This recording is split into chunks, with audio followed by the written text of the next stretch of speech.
Welcome to the Star Wars Black Fleet Crisis Trilogy Before the Storm review, written in the late 1990s by Star Wars fan and sometimes erotica writer Michael P. Kube McDowell. The Black Fleet Crisis was one of the first Star Wars trilogies that didn't focus on the Empire as the main threat. The newly renamed Imperial Remnant has been left reeling after the death of the Emperor, the hilarious comeuppance of the military genius Warlord Zinj, the death of Grand Admiral Thrawn and his crazy Dark Jedi hobo friend, the death of the Emperor, the death of the Emperor again, and Admiral Dalla's brilliant tactical ploy of crashing their last remaining superstar destroyer into a planet. The Imperial Remnant was now at the cusp of becoming an absolute joke, and although the Empire would not be repeatedly humiliated by the Solo Kids for another 6 years or so, Lucas's editors apparently started to realize that they could no longer milk the threat of the evil Galactic Empire for all of your money anymore. This, apparently, was worrying. After all, without a threat capable of utterly annihilating the fledgling New Republic, how could they ever sell Star Wars books and toys? I'd like to call the Black Fleet Crisis the first in a long string of stupid alien menace to the galaxy plots, but that honor actually goes to the goofy and stupid Sea Rook from the Truce at Baccarat, who were defeated by a spare cruiser and a single squadron of X-Wings. These alien menaces get steadily more threatening until the editors realize that nobody gives a shit about them. So, just as a quick recap, the alien menace order goes in chronological order. Number 1, whistling space dinosaurs with ghost-powered technology who might be from another galaxy. Number 2, a race of aliens who all look like Baraka from Mortal Kombat if Baraka wore a turban, who also have the endearing trait of popping a stiffy whenever they're murdering someone. Number 3, vaguely lizard-themed space masochists. And number 4, communist space bugs. The book starts out with a prologue, which I'm sure was completely necessary. We start out 8 months after the Battle of Endor at an Imperial orbiting ship repair facility codenamed Black 15 so that the trilogy can have an interesting name. The Imperials are cutting their losses and running away from the rebels, I guess, even though this is a hidden facility that's being threatened by nothing. Seriously, this segment is just a brief insight into post-Endor Imperial bureaucratic fuck-ups. Anyway, in the chaos of the Imperial evacuations, the natives pick up their pointy sticks, blasters, get in their wooden canoes, shuttles, and launch a surprise attack while the Imperials are trying to untie their Star Destroyer Intimidator from the dock. The natives are immediately described by the Imperial commander as gaudy-faced skeletons. Led by Nil Spar, whom I will be referring to as Baraka from this point forward, Baraka has talked his people into being the perfect little bootlicker so that the Imperials will trust them completely, in spite of their all aliens are scum and should be eradicated social policies, so that they can take over the Imperial ships in the inevitable uprising. This apparently has worked very well, and the Intimidator is rigged to fail to close its hatches if it tries to leave, and explode if it powers up its shields, which suggests that the standard for Imperial quality control is severely lacking.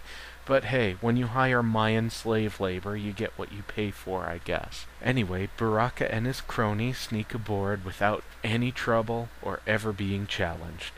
While the Imperials were all off drinking, their alien slave buddies built passageways into their Star Destroyer that lets them travel the length of it without being noticed in only a few minutes. I really hope Baraka remembers to take that passage out once he takes the ship over. Anyway, the Imperial commander was apparently set to auto-log in and didn't have time to log out, so Baraka utterly destroys the transports that are leaving the ground colony. This results in a hilarious lecture from the Imperial commander that no true soldier would ever do something like this, and that there's no honor in killing the defenseless.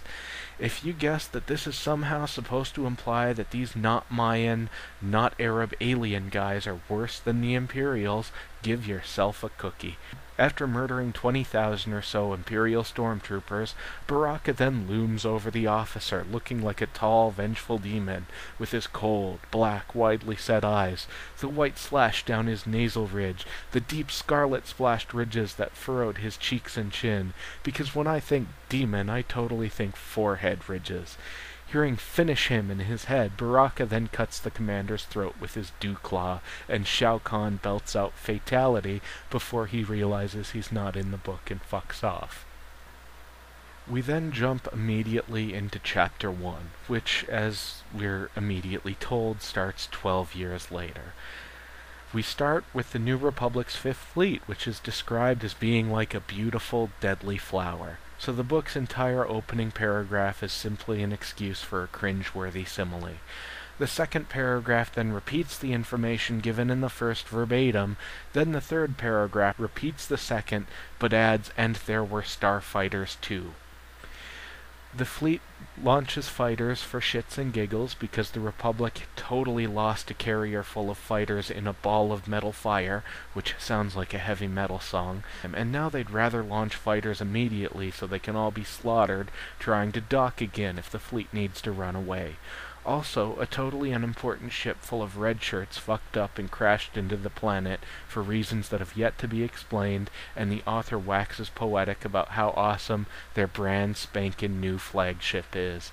The captain is a random alien guy, not a big name, and we are treated to the capital ship version of All Wings Report In from A New Hope, which is exciting as hearing that Gold-9 is indeed standing by. Also, Star Destroyers are now fitted with a weapon called the Great Pulse Cannon, which is oddly not described in detail, so the author can waste our time describing what the New Republic's new penetration bombs look like. Here's a hint: they look like bombs, which means they vaguely resemble penises. We are then treated to Tukitu and Skids, a bomber pilot-gunner pair in a K-Wing, who I immediately dread will become main characters. They quit back and forth and immediately fail to be interesting. K-Wings aren't described at all. The still unnamed enemy, I'm betting on this being a live fire test at this point, has a super weapon built into their moon called, I shit you not, the hypervelocity gun, which is apparently immune to being penetrated from the front, so I guess they'll need to penetrate it from behind. With bombs, I mean. Tukitu's nickname is apparently Took. Took is also Red 1. Because Luke doesn't participate in any space battles, and I guess Took and Skids are the Luke and R2 of the Fifth Fleet, and I'm already hoping they'll die.